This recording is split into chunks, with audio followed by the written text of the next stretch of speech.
Praise the lord. దేవుని పరిశుద్ధ నామానికి సమస్త మహిమ ఘనత ప్రభావములు కలుగును గాక. ఆమేన్.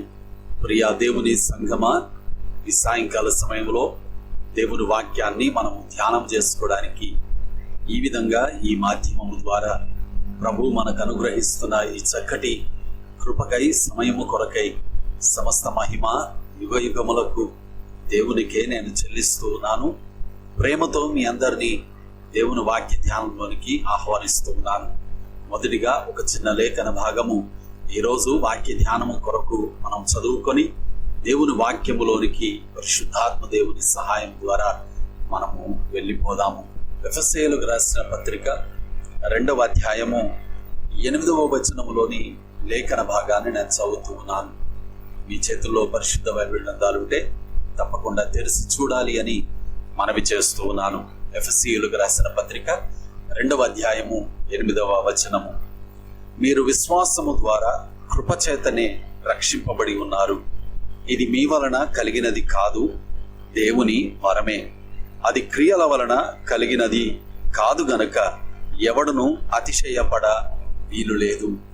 దేవుడు ఈ లేఖన భాగంలో నుండి మనతో మాట్లాడును గాక. ఆమేన్. చిన్న మాట ప్రార్థన చేసుకొని దేవుని వాక్య ధ్యానంలోకి వెళ్దాము.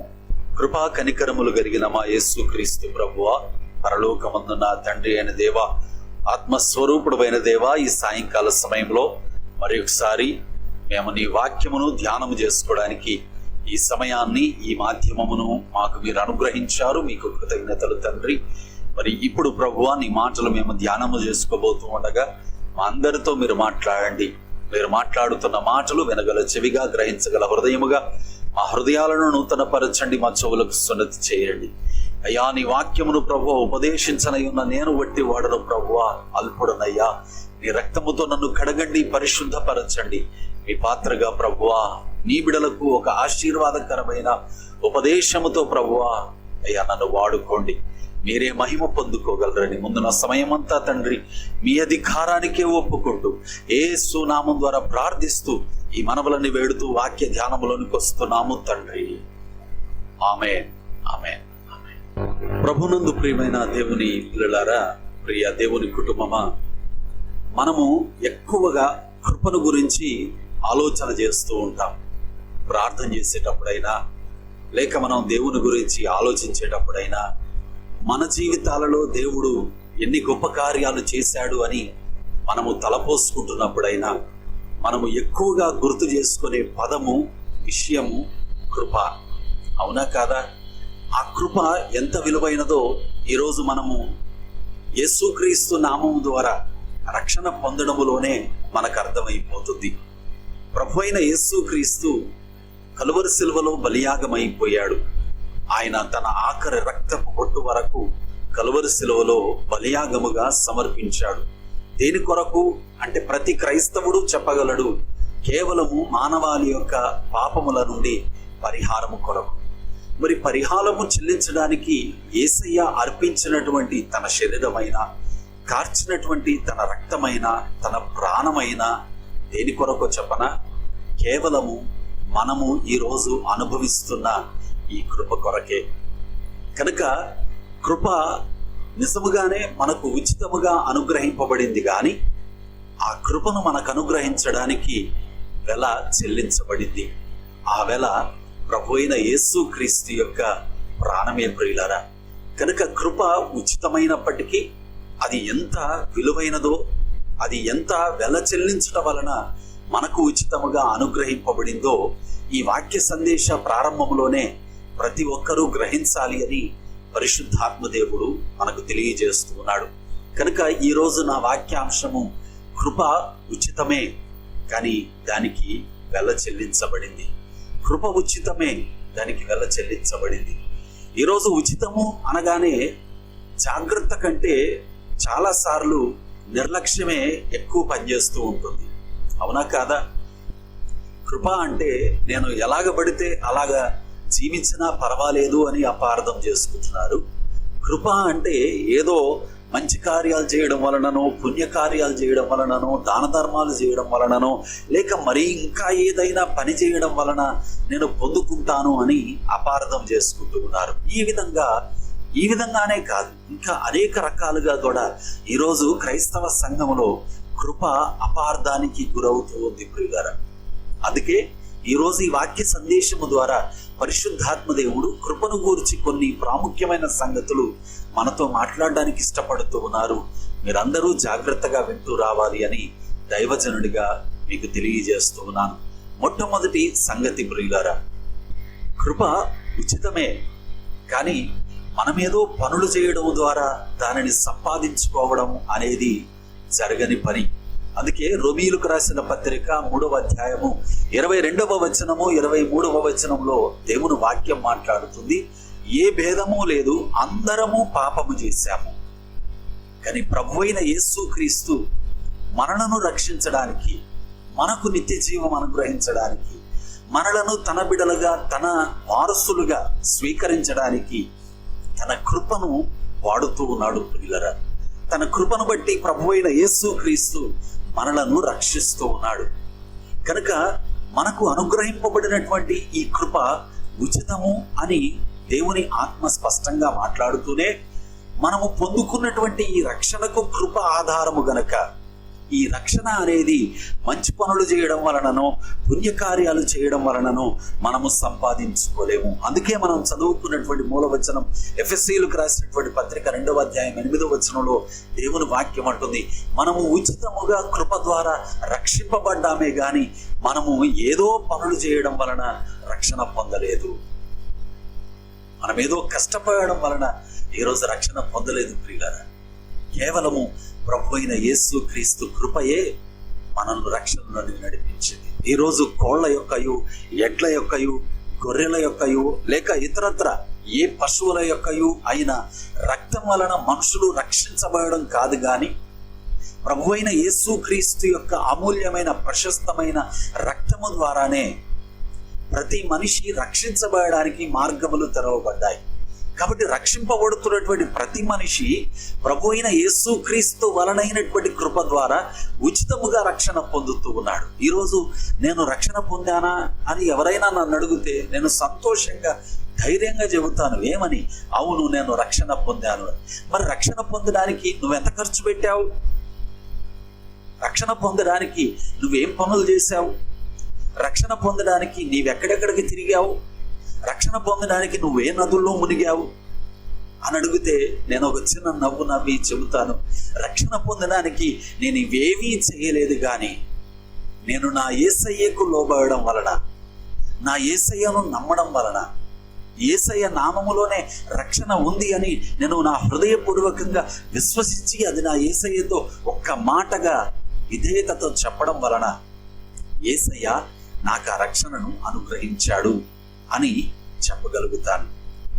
కనుకనే ప్రియ దేవుని పిల్లలారా, ప్రభు అయిన యేసుక్రీస్తు ద్వారా ప్రతి మనిషికి కలుగుతున్నటువంటి రక్షణ ఉచితము. ఇట్స్ ఆఫ్ ఫ్రీ, ఉచితము. దానికి చెల్లించాల్సిన అవసరం లేదు. కానీ చాలా మంది ఈరోజు ఏదో చేయడం వలన నేను రక్షణ పొందుకోగలుగుతాను, ఏదో చేయడం వలన నేను కృపను సంపాదించుకోగలుగుతాను అనే అమాయకత్వంలో, వెర్రితనములో ఆలోచనలు చేస్తూ ఉన్నారు. కనుకనే కృప ఒక బహుమానముగా, ఒక వరము అంటుంది వాక్యం, వరముగా మనకు అనుగ్రహింపబడింది ప్రియులారా. ఆమేన్. కాబట్టి ఒక చిన్న మాట మీకు నేను చెప్పాలని ఆశపడుతున్నాను. ఇప్పుడు మనకి ఎవరైనా బహుమానం ఇచ్చారనుకోండి, ఒక గిఫ్ట్ ఇచ్చారు మనకి. ఆ గిఫ్ట్ మనం తీసుకోగానే టక్క జోబులో నుండి ఒక 100 రూపాయలు 1000 రూపాయలు తీసి అవతల వ్యక్తి చేతికి ఇవ్వబోతుంటే మనల్ని ఎలాగ చూస్తారు? వెర్రివారిగా చూడరా? మనల్ని చూసి నవ్వుతారు కదా, ఇదేంటి అనుకుంటారు కదా. మరి యేసయ్య కూడా మనకు వరముగా, ఉచితముగా తన కృప అనుగ్రహిస్తూ ఉన్నప్పుడు నేనేదో చేయడం వలన నేను కృపను సంపాదించుకుంటాను అని నీవు ఆలోచించడం వెర్రితనం కాదా? అలాగ ఆలోచించడం కాదు, కానీ నీవు ప్రభు అయిన యేసుక్రీస్తును నీ దేవునిగా, నీ రక్షకునిగా నీ హృదయపూర్వకంగా ఒప్పుకొని, నీ పెదవులతో నువ్వు ఒప్పుకొని, నీవు నీ అంతరంగంలో అంగీకరించి యేసయ్యా నన్ను రక్షించు అని నీవు విధేయత చూపడం వలననే నీవు కృప ద్వారా అనగా కృప చేత రక్షణ పొందుతూ ఉన్నావు. కనుకనే కృప ఉచితమే ప్రియులరా, అది ఏదో చేయడం వలన మనం సంపాదించుకోలేము అని పరిశుద్ధాత్మ దేవుడు మనకు నేర్పిస్తూ ఉన్నాడు. కనుక నా ప్రియ కుమారుడా, కుమార్తె, ఈ మొట్టమొదటి సంగతిని నీవు వింటూ ఉండగానే ఈ విషయాన్ని నీవు స్పష్టంగా గ్రహించాలి. మన పాపముల నుండి, మన అపరాధముల నుండి మనం విడుదల పొందడానికి యేసయ్య కృపను ఆశ్రయించుదాం. ఆమేన్. రెండవది ప్రియ దేవుని పిల్లలారా, ఈ కృప మనకు అనుగ్రహించుట కొరకు ప్రభువైన యేసు క్రీస్తు తన ప్రాణమును బలియాగముగా అర్పించుకున్నారు. పేతురు రాసిన మొదటి పత్రిక 1వ అధ్యాయము 18వ వచనం 19వ వచనములో దేవుని వాక్యం ఈ విధంగా మాట్లాడుతూ ఉంది. మనము క్షయమైపోయే తాత్కాలికమైన వాటి వలన రక్షింపబడలేదు గాని అమూల్యమైన అక్షయమైన ప్రభువైన యేసుక్రీస్తు రక్తము ద్వారానే మనము రక్షించబడ్డాం. అవును ప్రియ కుమారుడా, కుమార్తె, ఈరోజు నీవు నేను అనుదినము అనుభవిస్తున్నటువంటి దేవుని నూతనమైన కృప మనము పొందుకోవడానికి గాను ప్రభువైన యేసుక్రీస్తు తన సమస్తాన్ని సమర్పించుకున్నాడు. కనుకనే మనము క్షయమైపోయే, ఇందాక చెప్పినట్లుగా కోళ్ళ, పశువుల, ఎడ్ల రక్తం వలన కాదు కానీ అమూల్యమైన నిష్కలంకమైన గొర్రెపిల్ల వంటి యేసుక్రీస్తు రక్తము ద్వారా మనము రక్షించబడ్డాము ప్రియులారా. అందుకే యెషయా గ్రంథం 53వ అధ్యాయం 5వ వచనంలో దేవుని వాక్యం మాట్లాడుతుంది, ఆయన పొందిన దెబ్బల చేత మనకు స్వస్థత కలుగుతుంది. మన పాప పరిహారార్థమై మన పక్షంగా ప్రభు అయిన యేసుక్రీస్తు మనము అనుభవించాల్సిన సమస్త శిక్షను ఆయన తన శరీరమందు అనుభవించి మనము పొందుకోవాల్సిన మన గాయములన్నింటినీ తన దేహమందు తాను వహించి మన పక్షముగా ఆయన బలియాగం అయిపోయాడు గనక ఆయన పొందిన గాయముల చేత మనకు స్వస్థత కలుగుతుంది ప్రియులారా. కనుక ప్రభువైన యేసుక్రీస్తు మనకు కృపను ఉచితముగా అనుగ్రహించుట కొరకు తన ప్రాణమునే బలియాగముగా కలువరి శిలువలో సమర్పించాడు ప్రియులారా. కనుక ఈరోజు శిలువను చూడగానే ఏదో క్రైస్తవుల చిహ్నంగానో ఏదో మందిరాల గుర్తుగానో కాదు, శిలువను చూడగానే ప్రభువైన యేసుక్రీస్తు యొక్క అతి ఉన్నతమైన అతి శ్రేష్టమైన బలియాగము మనకు గుర్తు రావాలి. నా ప్రియ దేవుని పిల్లలారా, మన ప్రభువైన యేసుక్రీస్తు యొక్క బలియాగము ద్వారా ఆయన మన పక్షాన తన ప్రాణాన్ని తాను సమర్పించుకున్నట ద్వారా ఈరోజు మనకు కృప లభిస్తూ ఉంది ప్రియులారా. కనుక నా ప్రియ దేవుని పిల్లలారా, కృప ఎంత విలువైనదో, దాని మూల్యము ఎంత విలువైనదో మీరు గ్రహించగలుగుతున్నారని దైవజనుడిగా నేను నమ్ముతూ ఉన్నాను. కనుకనే పరిశుద్ధాత్మ దేవుడు అంటున్నాడు ప్రియులారా, ఆ కృప మనకు అనుగ్రహించుట కొరకు యేసయ్య దేహము నలగగొట్టబడింది, యేసయ్య రక్తము చిందించబడింది, యేసయ్య తన ప్రాణమునే సమర్పించాల్సి వచ్చింది. కాబట్టి ప్రియ దేవుని పిల్లలారా, నీవు కృపను అపార్థం చేసుకుంటున్న వ్యక్తివైతే ఒకవేళ నీవు ఇంకా శిలువ బలియాగమును సరిగా చూడలేదేమో. కనుకనే పరిశుద్ధాత్మ దేవుడు మాట్లాడుతూ అంటున్నాడు, నీవు ఈ కృపను అనుభవించడానికి యేసయ్య తన ప్రాణమునే అర్పించాడు. కనుక నీవు ఆ కృపను విలువైనదిగా నీవు అంగీకరించినట్లయితే నీవు రక్షణ పొందుతున్నావు, నీ కుటుంబం రక్షణ పొందుతుంది, దేవుని యొక్క నిత్య రాజ్యములో మనకు వారసత్వం దొరుకుతుంది. ఆమేన్. మూడవది ప్రియ దేవుని పిల్లలారా, మనము కృపను అంగీకరించిన వారమైతే ఆ కృప మన జీవిత విధానాన్నే మార్చేస్తుంది ప్రియులరా.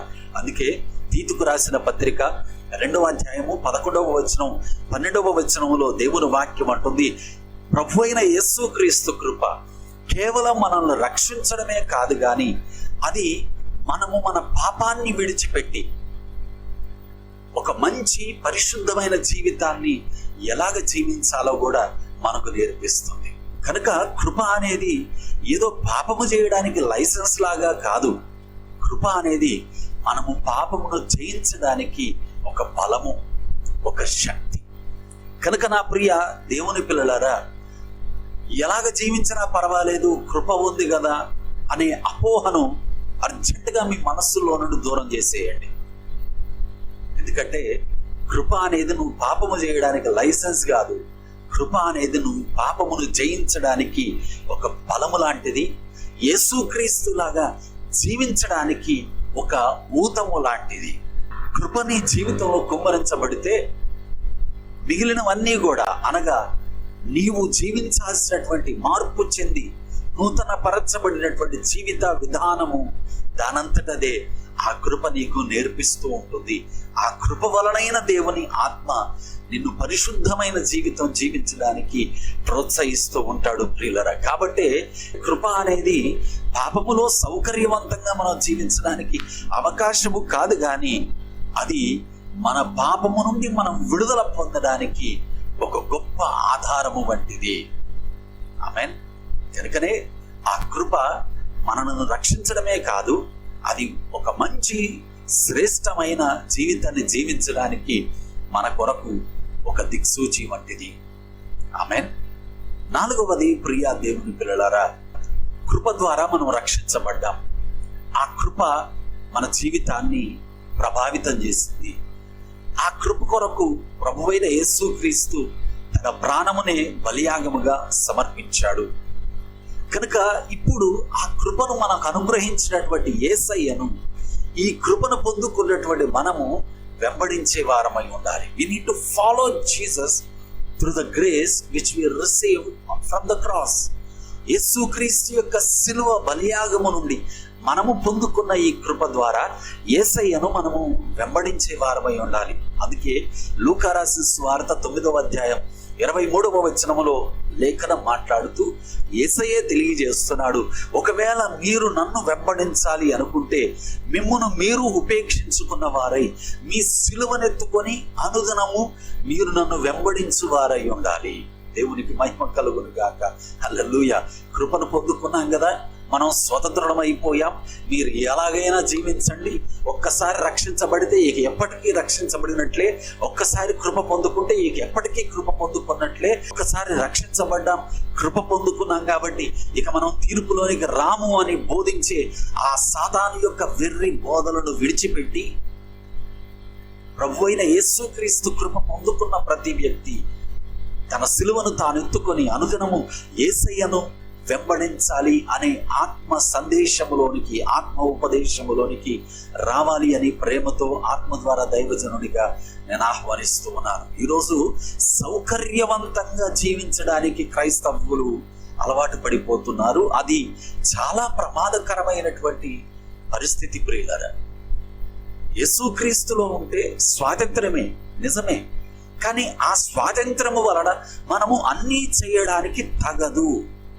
అందుకే కదా పౌలు అంటున్నాడు, నేను క్రీస్తు వలన స్వతంత్రుడనే, నేను ఏదైనా చేయడానికి నాకు స్వాతంత్రం ఉంది, కానీ అన్నీ చేయదగినవి కావు.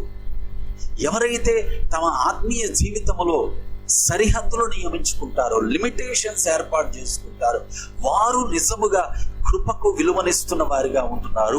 వారు నిజముగా కృపను చేతపట్టుకొని అనుదినము తమ సిలువను మోస్తూ యేసయ్యను వెంబడిస్తున్న వారిగా ఉంటున్నారు ప్రియులారా. మరి ఈ వాక్య సందేశం వింటున్న నా ప్రియ కుమారుడా, కుమార్తె, నీవు కృప ద్వారా రక్షించబడ్డావు గనక నీవు యేసయ్యను వెంబడిస్తున్నావా, లేక లోకాశల వెంబడి పడి లోకములో ఉన్న ఇచ్చలను, లోకములో ఉన్న కోరికలు నెరవేర్చుకోవడానికి లోకమును వెంబడిస్తున్నావా? నీవు దేనిని వెంబడిస్తున్నావు అని పరిశుద్ధాత్మ దేవుడు ఈరోజు సూటిగా ప్రశ్నిస్తున్నాడు. లోకాన్ని వెంబడిస్తున్నావా? అయితే నీకు అనుగ్రహింపబడిన ఆ ఉచితమైన కృప నీవు మరలా రక్షణ పొందడానికి, మారుమనస్సు పొందాలి అని ఇప్పుడే నిన్ను ప్రేరేపిస్తూ ఉంది.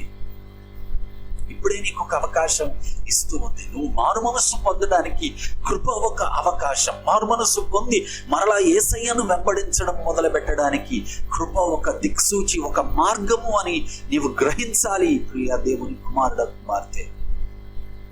అప్పుడే రక్షణ యొక్క విలువ నీ ద్వారా పరిమళ వాసనగా అనేకుల ఎదుట అది పరిమళిస్తుంది. కృప మనకు ఇంకా అవకాశం ఇస్తూ మారు మనస్సు పొందడానికి ప్రోత్సహిస్తూ ఉంది పిల్లరా.